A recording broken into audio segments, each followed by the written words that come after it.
So welcome. We're delighted that you've joined us. I guess short introductions, brief introductions would be in order. As I see on my screen, if you don't know me, my name is Dale Haas. I'll be playing host for most of today's EPX event. And also joining me is Elizabeth Stewart from Lawrence Berkeley National Lab. Liz, nice wave, please. Great. And Reid Conway is joining us from North Carolina. And Nick Polier from Virginia's Energy Office. Yeah, good. We're all here. Once again, glad you joined us. Our format for today is going to be a little bit different. We're going to have an interview with two leadership practitioners in what we've come to know as energy stewardship champion states. So this means that they have leadership consensus in the state, the programmatic tools and resources, and have generated, well, no less than enviable success. So we're delighted to have them on board today. I tell you, I'd like to start our time together just by asking you guys, what is it that you think has made your program so successful? And since Nick's muted, I'll go ahead and start, Dale. I reckon what makes a successful program is to have a passion for performance contracting and for energy efficiency itself, and ways to finance it and look to help others succeed in doing energy saving projects. That's great input. Nick, any thoughts?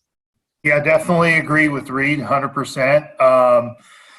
I think also one of the reasons why we've got, certainly I didn't start the program, so we've had folks in the program that have, like Reid said, they've been passionate about it. We have dedicated folks to the program, so it's not a secondary job responsibility. It's one of our main ones. And continuing to develop it and grow the program as the energy efficiency ESPC world changes. So continuing to have those dedicated folks that care about the program and are willing to work with it on a daily basis to make sure that it evolves as the landscape does as well. That's a great thought. It's sort of continuous improvement based on the changes and the dynamics in the marketplace, right? Definitely. So both of your states have had remarkable success, and I hope all of our attendees really know that and recognize how much work has gone into it over time. But you both had sort of different ways of measuring that success. Tell us about that. Tell us how you measured success in the past. So for North Carolina, Dale, that would be two different ways. The State Energy Office is required to report annually on all of the state governmental unit performance contracts. And then on the local government side, the final approval authority in North Carolina is out of the Treasurer's Office, which is the local government commission. And so LGC has a biennial report as well. And so we work together with the LGC to try and make sure that their report is correct. And they want to make sure that they capture all of the local government projects as well. So as far as reporting goes, yeah, for me, it's statutoral. There's a statute that says the legislature wants to know every year how the state performance contracts are going. And they want to look at it and recognize good programs, good ones and bad ones, but we don't have any bad ones.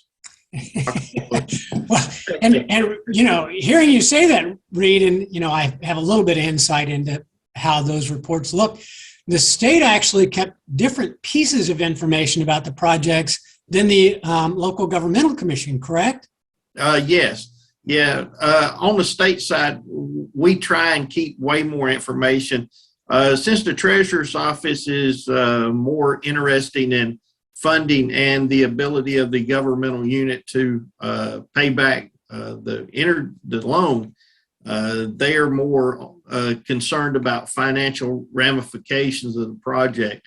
The state, we track some bigger metrics with gross square feet being done, number of buildings, just a few more metrics that we capture on the state side than what the local government commission does.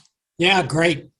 And Nick, from where you sit, how have you measured success? What is it that you've been reporting or tracking, keeping in the past?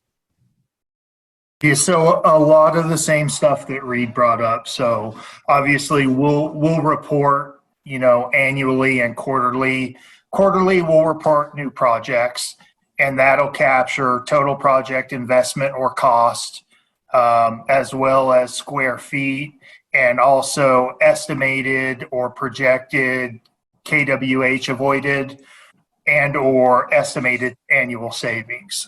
And so we report that and we track that, and that's something that we have always done.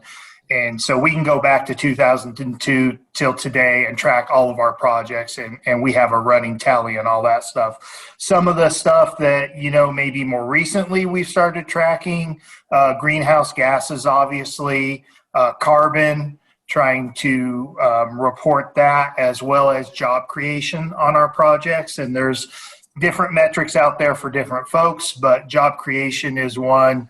We have a new governor, so the administration is interested in that. That's relatively new emphasis. And then the other, maybe less objective, more subjective, is our customer feedback. So we talk to the customers when the projects are ongoing and done. We want to know, how did the process go? Did you have issues? What was it like working with the ESCO? Is there something that we could have done better? Or is there a process or something that needs to change? We ask that of our ESCOs as well. We have an annual ESCO meeting where we sit down with the ESCOs and say, tell us what your issues are. What problems do you see with this program? How do we need to make it better? And then we also judge repeat business, just like any other salesperson would, although, the state's perspective, we're not really caring about the number of sales, but do these customers want to do this again? Are they engaging in multiple phases? If they are, then that lets us know, okay, then they liked what happened. But also we'll have folks that'll say, I don't want to do ESPC. And that's when we say, tell us why you don't want to do ESPC. Because if you did a project in 2002 and you're not happy about it now, a lot has changed and there's a lot of different things going on. So that's a couple of thoughts there, Dale. Yeah, that's great. And it really has been great to watch leadership states like yours that have had some sort of list. When ESC interviewed 44 of the states, we came back with stuff like, well, we keep the name of the project and maybe the investment amount, the ESCO, but maybe not a whole lot more than that. And you guys are sharing with our attendees here, you've kept a whole lot more and in varying ways over various times. So yeah, great work. So early on, when you heard about eProject Express, a pathway into eProject Builder, what attracted you to it? What sounded like, hey, that's something I might be interested in? Well, for me, Dale, it was simple. It was a place where I could gather some more information for annual reports. A lot of the information that I'm collecting, because North Carolina guarantees dollars and not units, it's easy for me to find out what they're actually guaranteeing as far as dollars, but to be able to see how many kilowatt hours like Nick's tracking, or seeing how many therms of natural gas, jobs, all this other stuff that I did not have the ability to capture because, again, we're guaranteeing dollars. And so I don't see many units. That's information that could make the program look even better than it does if I had that information and I could pull some statistics out of it and put it in a report. Funny you said that. I can't count the number of times that I've been blessed with being on a podium and said, we're tracking the wrong stuff, people. It's not how many hammers and nails, it's the amount of energy that pays for those hammers and nails and so on and so forth. So yeah, it really becomes important. So when you saw EPX, you recognized its ability to capture that additional information, right? Yes, that's a big deal, Dale. And I'm going to be one of your ESCOs for just a second, Reid. And I'm going to say, that keeps Reid from calling me every 2 years and saying, hey, tell me more about that project we did a year and a half ago, because it's time for me to build my report. Yeah, that's an annual report, Dale. So they get a heads up from me every year. So. Great. Nick, from your perspective, what was it about EPX that sort of drew you toward it? Well, I'll echo what Reid said in that, knowing that it was going to be a way within organic to the system to be able to capture things like greenhouse gases, CO2, or carbon, as well as job creation impacts. That was a bonus because that's starting to become more important in Virginia, I'm sure elsewhere as well. But also just from being a user, and I'm an initiator or someone that manages entries into it, knowing that it was going to be easier for the folks that put the information into the system. It wasn't going to be time consuming, that's fairly straightforward and simple. That is what originally made it excited for me. And, in Virginia, I'm sure we'll talk about this, it's required, but knowing that it's required here and it just got a lot easier meant that I wasn't going to have to beat people's doors down and say, hey, I need this info entered. It was going to be a lot easier lift for everyone involved. Yeah, I want to draw attention to one of the other things that you said, Nick, and it's not lost on any of our attendees, I'm sure, that as you remarked, you may change people in administration roles, and they may want to track things different than the folks before them did. And so having this wide variety of summary information that can be tracked really puts you in a great prepared position to provide information about these projects. So when I think about, okay, I have to report, you report to your legislature, is that right, Reid? Correct, Dale. Did anybody else want to see that kind of reported information? Yes, we put it on our website because the energy services companies want to see it. It's helpful for other people looking at doing performance contracts in the state. There's a huge need for that information that goes just outside the legislature. It's a good marketing tool for the whole program in general. Yeah, great. Nick, any thoughts? Yeah, definitely. So we would report ours directly to the governor's office. Within the governor's office, we fall under the Secretary of Commerce and Trade. So that's kind of the political route that info would be shared with. But like Reid mentioned, we get questions from ESCOs all the time. Hey, can you give us this data? Can you, I want to look at the historical project list, and all this, because we're a state agency, all this stuff is public information. It's available. It's not like we keep this for ourselves. So if an ESCO says, hey, I want to see all the schools in Virginia that have done a project since the program began, then that's what they get. They get a list of that info. And so it's useful for us.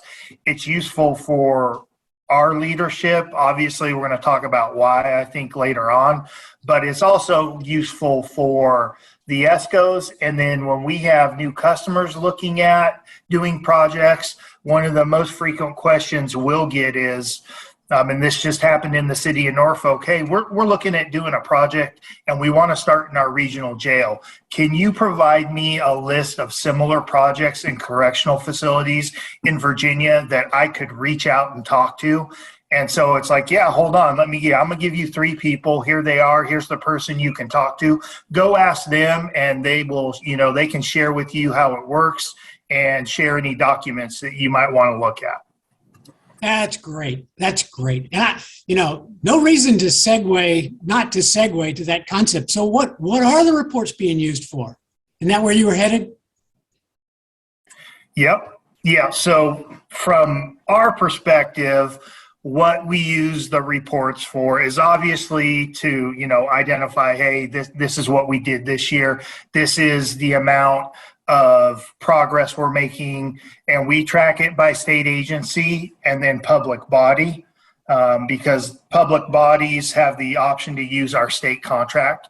So that program is used because we have goals and benchmarks. We have to decrease consumption within the state by a certain percentage.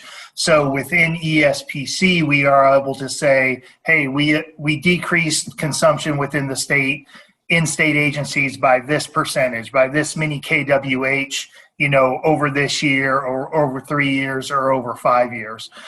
So that's definitely one audience that's interested in the reporting and why we use it. The other one we use is when we're looking at justifying or recommending programs or budgets for new programs. We will look at our past projects, and as an example, we were looking at geothermal. So how much does an average geothermal ESPC project cost, or geothermal cost if we wanted to do a project in the state? So we can go in and look and say, okay, of the projects we've done and that we have in our database in EPX, this is what the average cost was, and then we can make a recommendation for certain programs or projects when we get asked. Wow. Having data sounds important. Reid, any other audiences that look at reports in North Carolina? Yeah, there's, the State Energy Office also sort of reports to the Energy Policy Council, which is made up by the governor and the lieutenant governor here in North Carolina. And so it provides energy direction a little bit to the State Energy Office. And so there's a number of different entities, even the North Carolina Energy Services Coalition, which, I've been a part of for many years. Everybody wants to have an idea and want to see the report because everybody who's interested in performance contracting want to have something in their hands that shows what the program is actually doing. Yeah, great remark. So, knowing both of you for a while, lucky me, frankly, learned a lot from both of you. But I know you guys have both kind of had your hands in these projects, been in the trenches, really, project by project. And so just wanted to pose for the audience this concept. So you get, a decade or more down the road, do you ever have an end user say, hey, I don't think this thing's doing what it's supposed to be doing? Or, what was it supposed to be doing? How do you share information with them? So this is where it gets real interesting, Dale, is since the State Energy Office is not a signee on the agreement, it's between the ESCO and the governmental unit. A lot of times we get asked for, well, do you have any information on our project?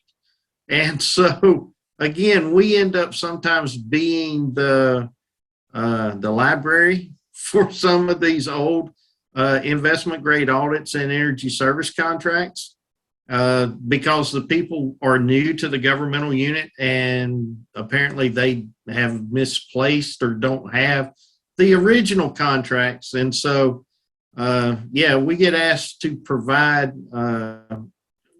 information that, from my standpoint, is a little unusual because you are telling me you got rid of your contract. And that's sort of, that's never a good thing when you have to go back and try and recreate something and look for it. And, we've done a fairly good job. But again, it's up to the individual person within the State Energy Office who worked on that program and what they thought was important to try and keep in a database. And then, this in North Carolina, our state agency has moved around to 3 different agencies over the past 10 or 15 years.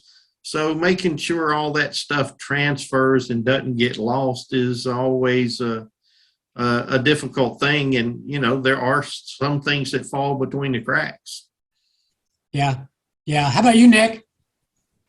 Yeah, same issues as Reid is saying. So, over the course of 20 years, We're getting up to over 300 projects, 1 billion plus in total project investment. We don't have a lot of those original contracts just because same situation as North Carolina. We're not the contract signee. So it's not necessarily our contract. So when folks would reach out to us for that, we would reach out to the ESCO on their behalf. And if they say they're having a problem or an issue, we would ask them, okay, do you have your M&V reporting available to provide to us so we can take a look at it? And even if they do, and most times they wouldn't, because folks, once you get beyond a certain point, will cancel M&V or no longer want to pay for M&V. And so they may not have their M&V reporting available, and they don't have any type of file or repository where that stuff goes. So, we're kind of, driving blind when folks bring us on if it's not a project that's been done recently. Yeah, having lived in the industry myself for a long time, I'll just add to that, it's one thing to find the contracts. And while there are changes in commissioners and mayors and councilmen and all those folks that may or may not have been responsible for keeping that stuff, go find a heat load calculation from 15 years ago. Let's see if you can resurrect that and how many people worked in that space and what equipment they had plugged in. It's really hard, right? Makes it a big challenge. And I guess the unspoken thing here that we're really not touching on, you guys have sort of leapt across already, is that EPX has the ability to not only display the summary information, but to archive, save all those files, spreadsheets. And we're going to look at a little bit of that a little bit later on. So summarizing that, anything else about what you've been doing or how you've been collecting, or what have you been using to hold that information in the past? Very interesting, very interesting comment, Dale, because, we're still sort of really old school spreadsheets and databases, and folders. If you go look on our server, you will see a folder for a state agency it would start in the folder for performance contracting, then for the agents, all the agencies, then for a particular agency, then for a particular project.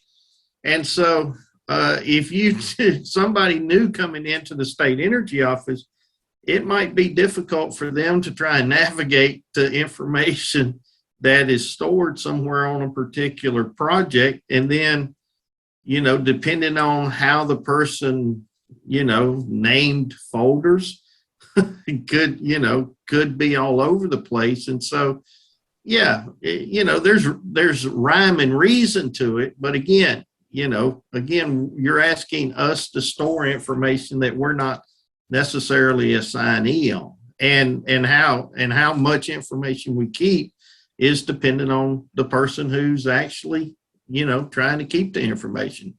Yeah, like you said, EPX, that was one of the things that drew us to it, was the fact that, hey, here's a place where all this stuff can live.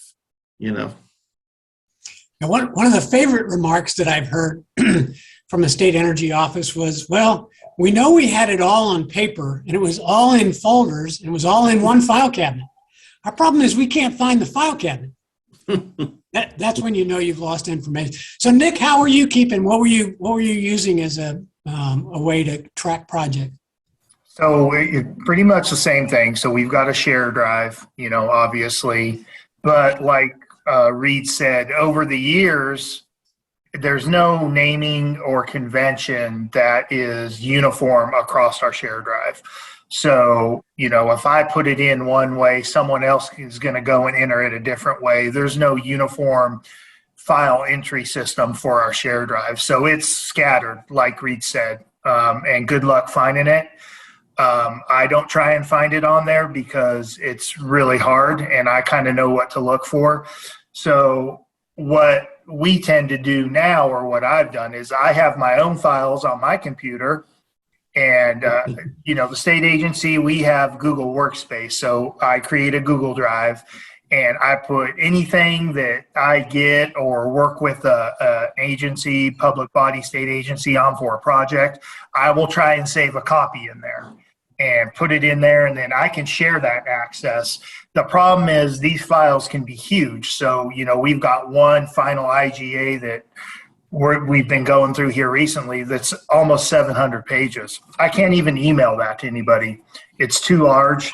I have to, I can't zip it and share it, and folks have been asking for it. I have to share that on Google Drive, and you have to hope that you work for the state of Virginia, because you're not going to have access to my Google Drive if you don't. I can't just invite whoever to have it. So there's not a real good place for that information, really, at this point. And that's, like Reid said, that's why EPX is attractive, because I can upload that 700-page IGA report, and if you want to see it and you need to look at it, then you can have viewer access, or you're the project builder. You can go in and say, I put it in there for you. Go ahead and take a look at it. For those that have password access, right?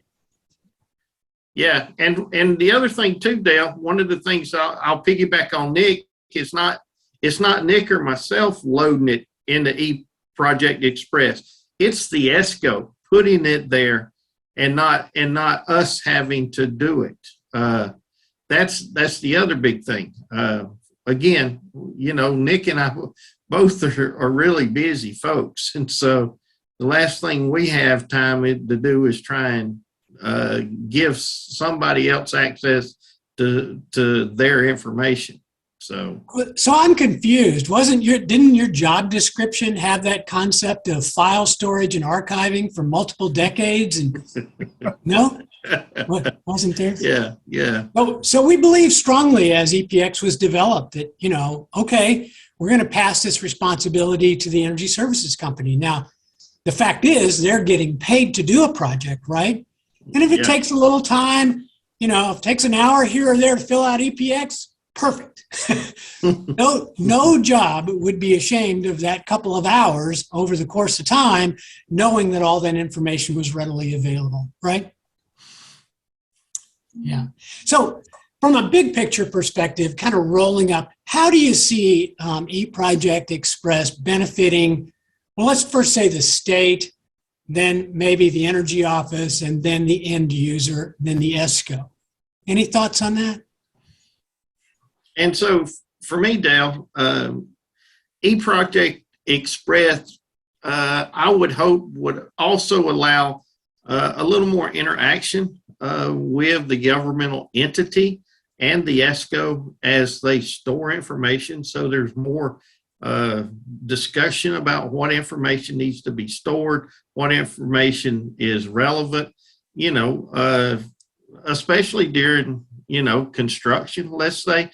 Do we need to keep the construction minutes, for all the meetings and everything? There's an interaction that could take place between the ESCO and the governmental unit. And a lot of times these things are done, but nobody is really attuned to keeping that information where everybody can get to it. It just seems to get lost sometimes. Over a course of, these contracts are pushing upwards of 20 years. And so a lot of times, people aren't going to be around from the beginning of the contract to the end of the contract. And it's nice being able to go back and see, why was this decision made? And well, here's the conversation where that took place, And what a great point. Being able to archive it like that is huge. What a great point. I can't help but remark how many times I've heard people say, well, if you get some kind of disagreement or dispute, look at the contract. Okay. Well, again, having lived in the industry like you all do as practitioners, all right, but it was in the third construction meeting when everybody sat around the table and said, this is what we're going to exchange this for that. Who's going to write that, make that amendment in the contract? And whether they should or shouldn't, it could be up for debate. But if it's in a set of meeting minutes, at least you know how to track it down so that everybody's comfortable with the decision being made and recorded, right? So Nick, any thoughts from your, how does EPX benefit state users? Anyone? Yeah, so for the state, it's beneficial to the state because we have a Virginia energy plan. We're actually writing that when a new governor comes in, you have to write the new plan, and then they have to update it every 2 years. So that information that's going to be available in EPX is going to help us write that plan because we can base it off of historical data that we track, and we don't have to piece together, cobble together. Traditionally, I would probably have to go ask an ESCO for a lot of this information. And to have it in one place is going to make the process a lot better. We also have a lead by example program where in Virginia, we are supposed to lead by example at the state energy office. So being able to have that data readily available when we get asked, hey, how are you guys doing on this? And say, okay, here's how we're doing. This is what we've done, and this is where we're going.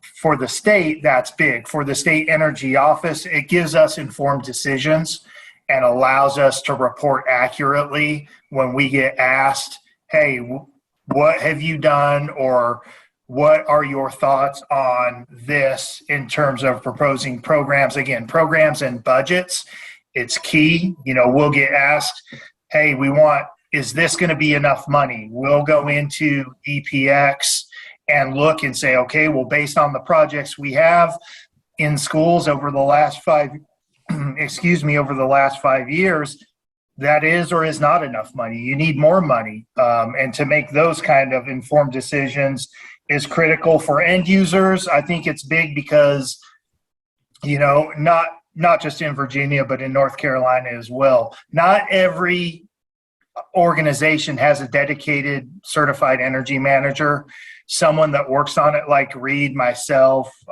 Liz, and you. They have other things they have to do. So it's going to give them the ability to go in and see how their project's doing. If they need to see project details, they're probably not going to track it. Some of the bigger cities are going to have sustainability offices, energy managers, but in Virginia, at least, that's the minority. Most projects don't have those folks doing that, and EPX is going to allow them to not have to worry about that. And it's big for the ESCOs because they want that info.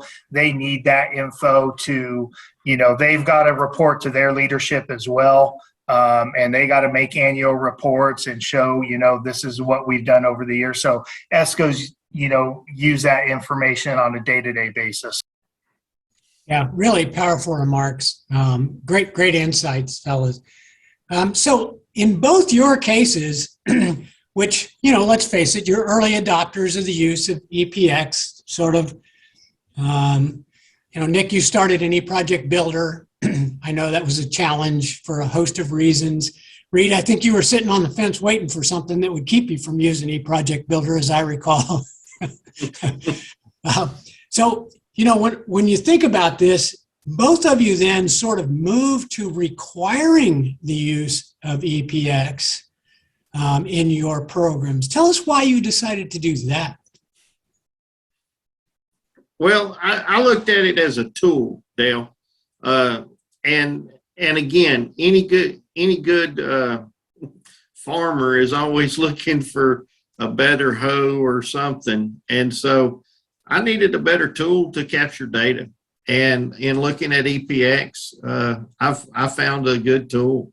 And so my job was, once I found the tool and knew it was something that was going to help the state of North Carolina, was to try and figure out, how do I get the energy service companies within North Carolina to be accepting of moving to this big tool. Yeah, so I'm going to echo that. I mean, I've probably seem like I'm seconding everything Reid says, but yeah, definitely. I think we needed to be able to better track our project and project data, and we do a good job of tracking square feet, when the contract was signed, what was the total project cost, how much KWH are we estimating is going to be avoided, what's your annual estimated savings versus your actual savings. So we're good on that. But when you got to get beyond that and get down to project level data in terms of, well, what all did this project do? I know it was a K through 12 schools project for $4 million, but I don't know what they did inside that project. I can't tell you if that was an HVAC, was that all lighting project?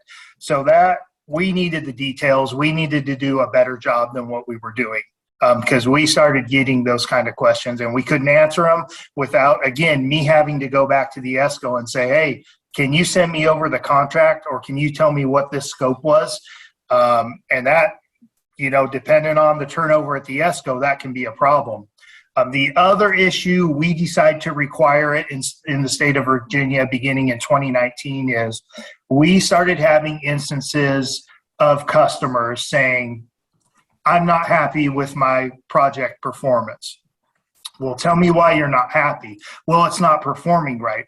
Well, let me see your MNV, and then let me see, what your contract was, and let me see your MNV. Well, we canceled the MNV. We don't do the MNV. We didn't want to pay for it. That's a problem. If you're canceling your MNV and that's your means of guaranteeing your project performance because you were happy with it, how it had performed the first 3 years, and everything was going good, and now all of a sudden, for some reason, you think you're not doing good, then that's an issue. That's why we made that mandatory in 2019, and that's why we made EPB and EPX the means to do that, because we needed to keep it for those instances where folks were saying what you asked earlier. How's my project doing? I want to see how my project is doing. And we're required to not only approve all projects from a technical aspect, but we're required to review all M&V.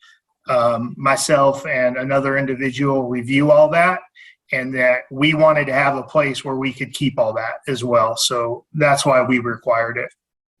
Yeah, not to mention the fact that the summary information is now standardized, right? It's now in a format that you know just where to look and what to look for. And I always feel like it's important to say this. While we've leaned a little bit from a process standpoint on the energy services companies to input the data and allow the end users or the state to approve it to make sure it's accurate.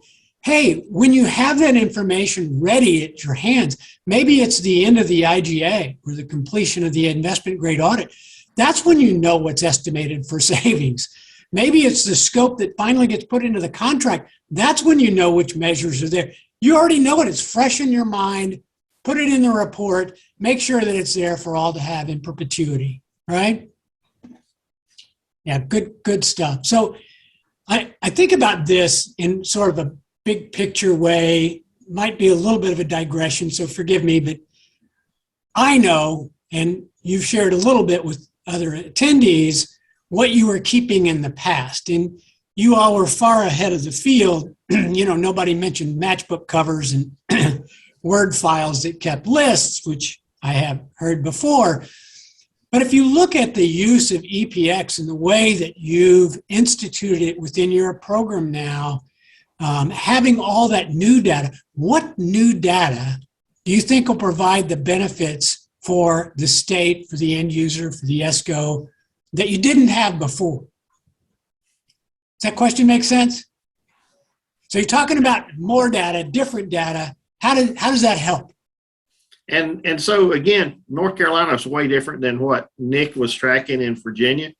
And from hearing what Nick's tracking, they're ahead of us. And so it's nice with eProject Express being able to track number of jobs, number of greenhouse gas emissions. Our governor has an executive order to reduce greenhouse gas emissions by 40% by 2025. We just passed some new legislation where, we're looking at carbon neutrality by 2050, with the major utility in North Carolina.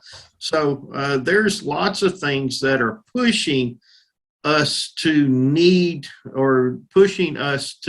have a need for additional new data. And using eProject Express was just a really good way of being able to capture that data for this one program. Great. Nick, any thoughts? Ditto. Yeah, definitely ditto. I mean, I mentioned some of it earlier that Reid touched on. So, workforce job creation, GHG, carbon, but also down to the ECM level type of this. This is what was done on this project is obviously important to us. And some of the other things we've talked about is some user defined fields where we have some programs in Virginia that we want to track. Has this project used Virginia Energy's support? We have some funding avenues available to folks, and we want to capture that data. Are you using this funding? If you have, what program was it? How much money did you receive from the state? Because that's going to be big for our, up to the governor's office. The other thing that's big, and this is unique to Virginia, is we have an energy data warehouse program where we are supposed to provide, it's a graphical user interface online for all our state facilities where you can go to it, click on a building, and it'll show you EUI, square feet, energy use. It'll also track if there's been a project done, ESPC or an energy efficiency project done there. So a lot of that we can get from EPX, but not all of it. So we created a data entry form that we require ESCOs to upload into EPX when they do a ESPC project. Now, it's not an EPX form, it's a state of Virginia form, but our energy data warehouse folks have told us we need this data in addition to what's already captured in EPX. Can you please have them fill out this form? And we decided that EPX would be the easiest place to do that. And so we will just upload that with the contract and the other forms so that we have a record of it and our energy data warehouse folks have that info answered, those questions answered for them. Wow. So what you've touched on here, both of you in sort of different ways, standardize, need additional information, but I can customize what's requested, what's required, what's reported. And because of this great data archival, you could even create other form sets of information that you needed saved with this project. It really is an express way to collect information regarding these projects. So a great question was actually submitted in Q&A that I'll pose for you here. So what was the biggest obstacle or pushback that you got from forwarding EPX as a new resource to use? Hey, before, I know Liz was trying to say something, so. No, that's just, I thought that we could answer this question live. So go ahead, thanks. Sorry, Dale. No, I knew where she was going. That's why I sort of obviously ignored her. What pushback did you hear? What obstacle? What's the, what stands in the way of this being something that you just snapped at? And so for me, Dale, it was, I would say I was a really good salesman. And the value of the report that comes out of our office every year for the performance contractors, I went to the Energy Services Coalition, had a long conversation with them on, look, I need additional information.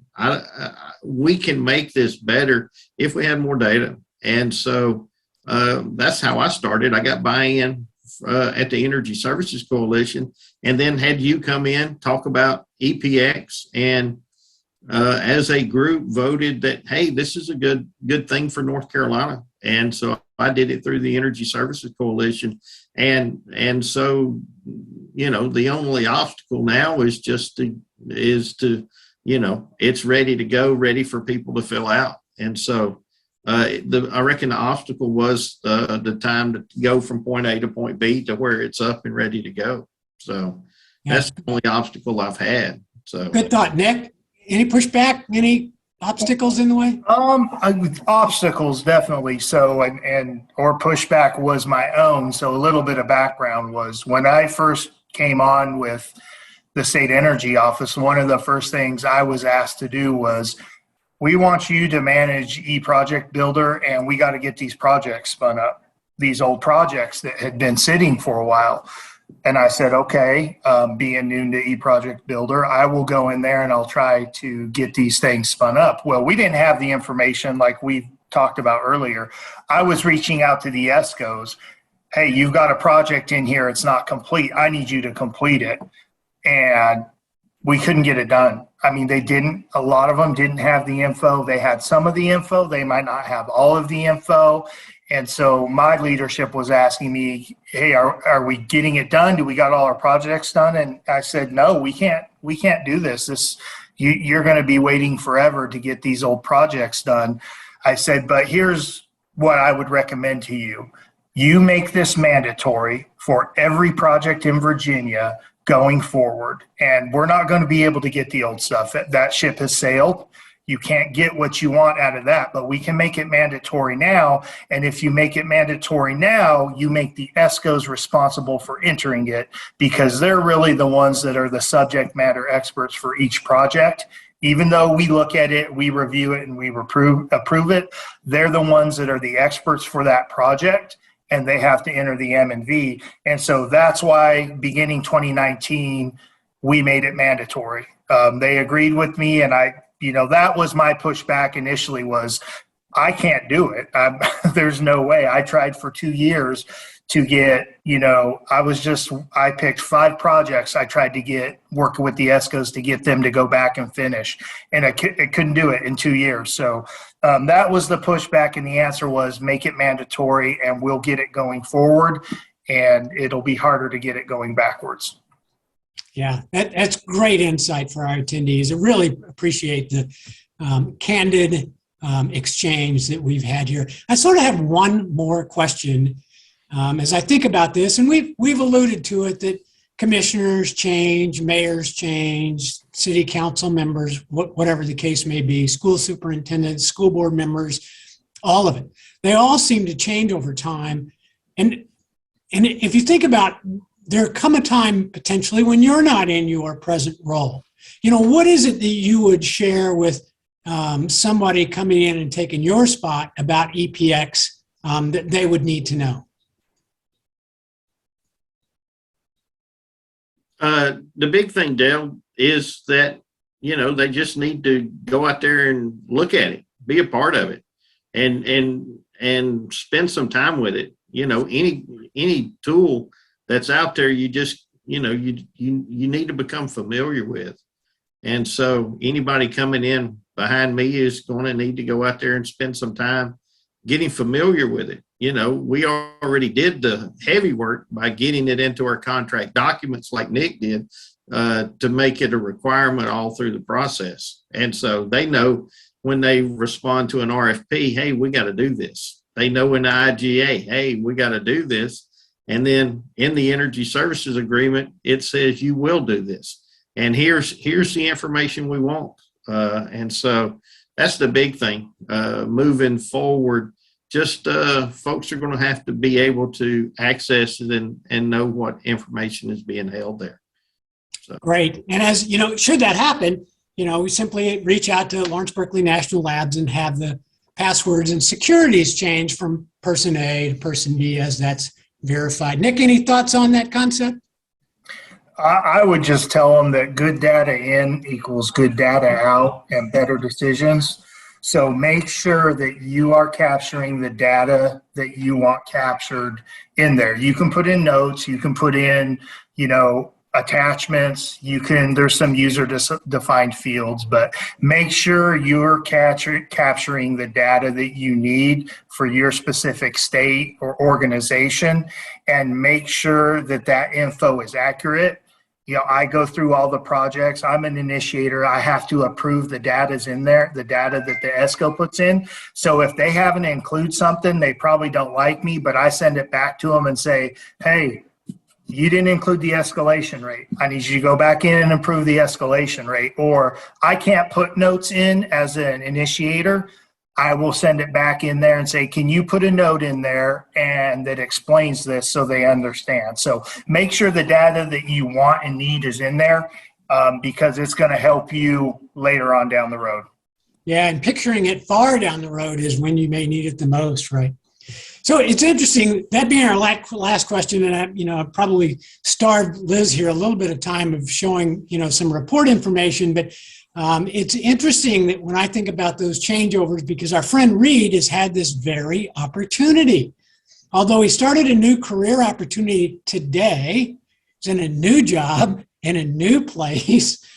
He was gracious enough to join us today and share information about EPX and what it's meant to North Carolina as he's brought it on board. So Reid, will miss you being in that old place, and don't try to hide because I still know how to find you. Thanks again for joining us here. So again, great information, just remarkable information for our attendees, and thank you guys for being willing to participate. I'm going to kind of switch gears here a little bit and ask Liz to share with us the power of data and reporting. Again, I'd loudly say that we've talked about EPX really for a while now, for almost 2 years, I guess. And we've focused on data in, and to your point, Nick, data in is important for reporting out, but I always tell people, nobody really wants to put in the data. What you want and what you need is the report information out. So Liz, if you would, please share with us some visions of reporting. Sure. And before I do that, I did want to note that Doug Taylor, thanks Doug, reminds us that we should let folks know that the cost of using eProject Express is free. So accessing, using it, etc., no cost to you. Thanks, Reid. Reid needs to run. And I will be brief. I'm not going to go through a lot here, but I do want to just show you a few things that tie to what we talked about here. So I'm going to share my screen. Share. All right. So we talked a lot about tracking those many important project documents through the years of the performance period. We may or may not, as the case may be, keep a copy of the contract. But of course, there's other stuff that's hard to find: pre-construction pictures, load heat calculation, as Dale said. So I did want to quickly just show you this document section. So for those of you who haven't seen eProject Express, eProject Builder, here I'm going to switch to the EPX menu. So we're looking at eProject Express here. And it's two different pathways to get data into the same database. So the eProject Express is an express version. It's streamlined list of fields, but it's a greater number of fields than most organizations have been collecting, and you can streamline the way the data gets into this database. You can use both pathways in if you'd like, but we're focusing on EPX because it's specifically designed for state, local education institutions. So this isn't a training webinar, so I'm not going to go into the technical details, but I did want to show you a couple of things about what you can get out of eProject Express. So first of all, that all important documents. So I'm going to just go to my portfolio. Here's a bunch of test projects. Of course, we can't look at real projects on a public webinar, and we don't have access to them, only the people do. So let's go here. So when I click on a project name, we go to the project dashboard is what we call it. And there's this area here called project documents, very important. So I'm going to click on that.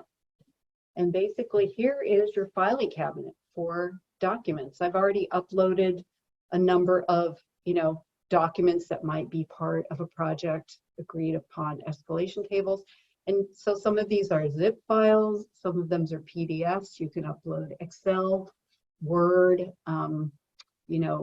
photos like JPEGs, whatever you want.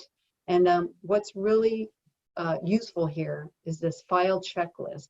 So this file checklist here, it's sort of unobtrusive, but if you click it, it opens up to a list of recommended files that the ESCO and/or customer upload to this document section. There's a lot here. There's probably more that you'll want to actually track. These are sort of the minimum kinds of documents. Your Mmb plan, your post and pre-construction pictures, warranty forms, witness forms, all kinds of stuff here. So this is really critical and very simple to upload a file. There's upload a file, and I just click that, and I can grab something off my hard drive that I want to upload and just stored there.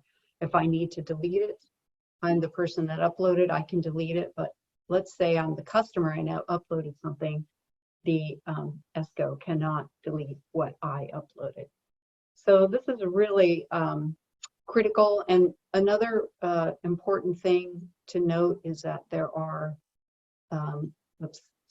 there is a notes here. So when you do upload a document, you can explain what the heck these documents have, and they can be a pretty detailed explanation.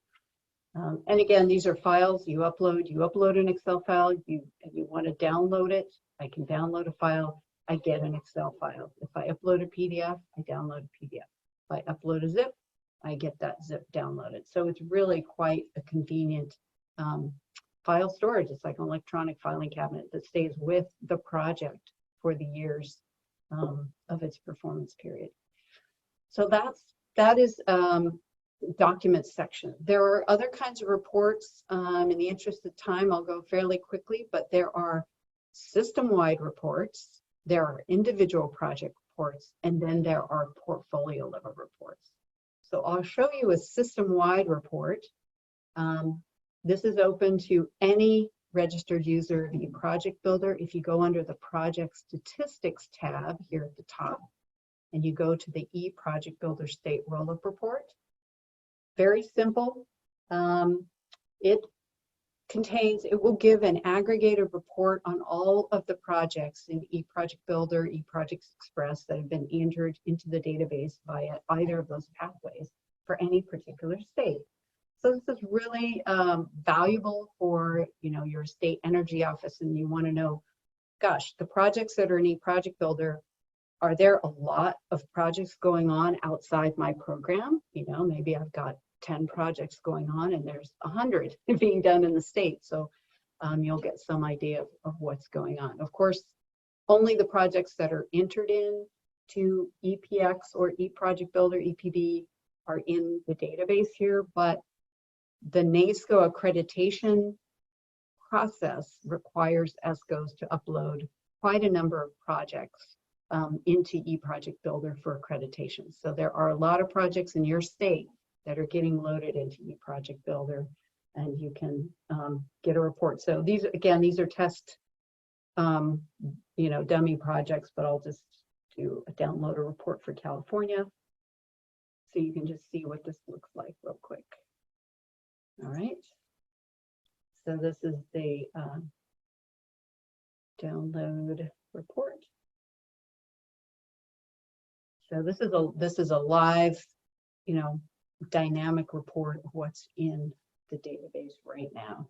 If you were logged into eProject Builder, if you had an account, you would see these aggregated statistics for the projects that are in eProject Builder. And again, this includes eProject Express and eProject Builder projects. So first we have just an overall statistics tab broken out by some key market segments, indicates the number of projects initiated, and just some basic stats about these projects, total proposed guaranteed cost savings, etc. One thing I will point out is with this report that any particular statistic, so on our page 2, we break it down into smaller categories.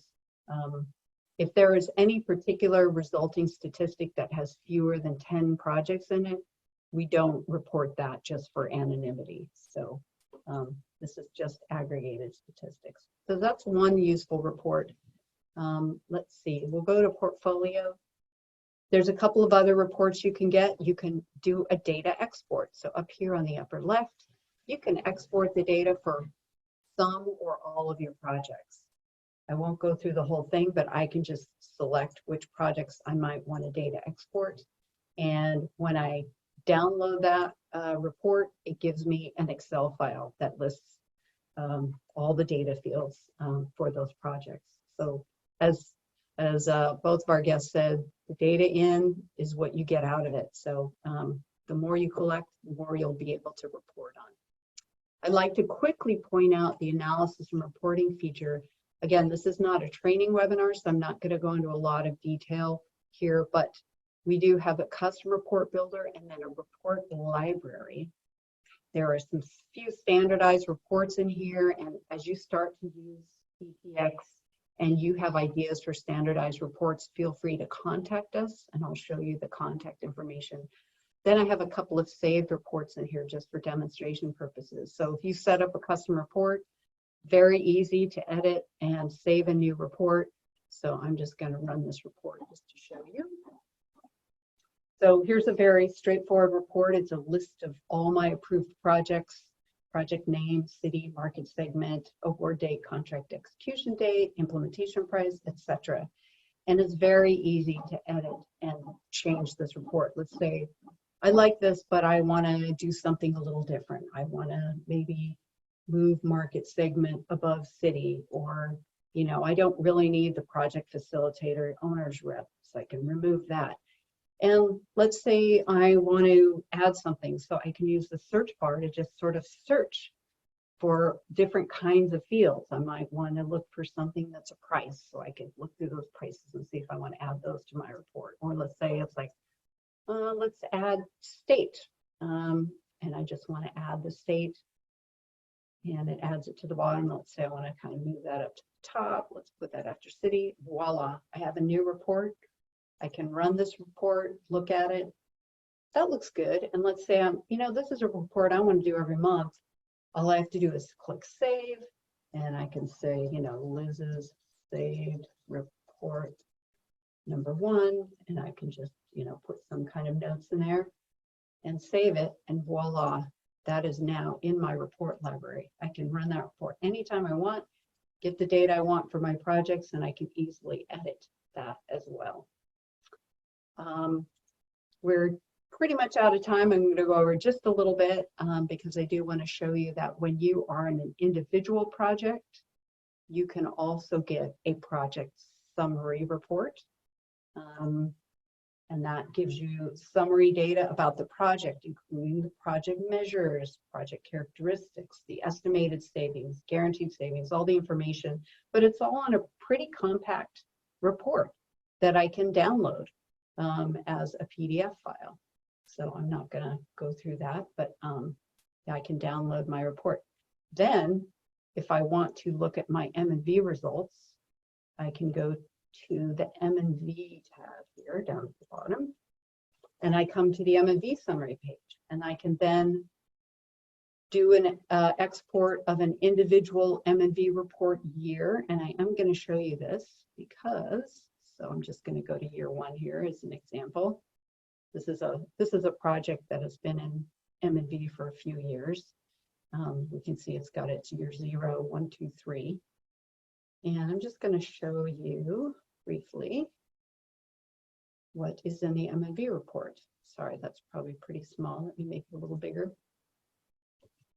So we've got basically all the information that's been entered for a particular M&V year, including the due date. And what we're adding right now is very important. This next year M&V report due date. Actually, I see that should say due date, so we'll fix that. But basically what's going to happen is you put in the current M&V report date and then the next year M&V date, and then we're going to be sending, or the system's going to send out reminder emails on when your M&V report is due. So 2 months before the due date, 2 weeks before the due date, the ESCO and the customer are both going to get an email reminding you that that M&V report is due. The other thing I want to point out is we do have a chance to report your verified GHG emission reductions. And over here on the right, lower right, verified job impacts and any remaining financial obligations on your loan. So these are all things that can be entered for each M&V year. They come out in your annual report, which always exists here in eProject Builder, or you can, print it out, download it, keep it in your own files as well, but it's always here. What's also always here is a cumulative report for all of your M&V year results. So I'm just going to quickly show that, and that will conclude our demo here. Let me show this in the folder. So the Cumulative Mmb Report, again, it's a, this annual MMB report that I showed you is basically a summary report of the full MMB report. And the full MMB report, of course, would be hopefully uploaded in that project documents section. But it gives you a really good compact snapshot of what happened in that MMB year for that project. And similarly, for the cumulative report, you get a snapshot of what's happening year to year, year over year. What were the estimated savings? What are the guaranteed annual savings? What did we actually verify cost savings, in each year, year 1, 2, 3? And what was the variance? In these cases, we had savings that were greater than the guarantee, so we had a positive there. And then we can even see what the status is.